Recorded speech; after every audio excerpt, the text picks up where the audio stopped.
Здравейте хора! Имам най-новите лабубута Pin for Love, нали така се казваха, точно така, които са по-мънички тип ключодържатели, идеални за вашите ключове и аксесуари. Нямам търпение да ги отворя. Ето възможните комбинации, наистина са доста. 15 са общо, с Secret. Айде, кое да отворим, момче, това. Мале хора, ето тук си има това, кажете го. Малко са смачкани, тъй като от чужбина ми ги доставиха. Лого, чак да кажа. QR кода за автентичност и гаранция. Мале хора, я да видим тук какво ще се падне. Те са в турбички, ето ги. Така. Я да видим, някакво синичко изглежда, отзад пише Pin for Love. Оранжевкото, буквата U. А защо отзад това е така? То е така, отзад си виси явно. Мале, много е сладко, хора, и мъничко. И вътре има...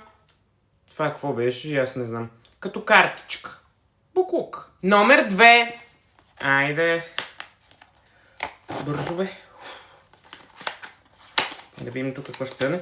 Турбичката е същата на цвят, доколкото виждам. Явно всичките са еднакви.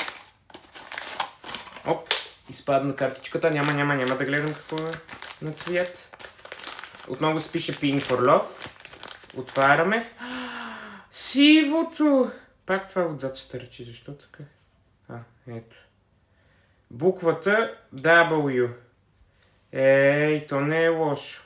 Сладурски са и с такива мънички, както казах, идеални за ключовете ви. Ето и картичката, която изпадна. Буклук. Това беше анбоксинга за днес, хора. Напишете долу в коментарите кое от двете ви по-харесва. Оранжевкото или сивото. Аз може би съм повече за оранжевкото.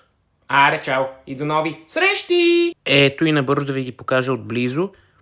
Сивкото и оранжевкото. Сивото, както казах, ми толкова харесва, но оранжевото е по-сладурско. Но и двете са хубави, нали? Идеални за вашите ключови аксесуари. Аре, чао вече!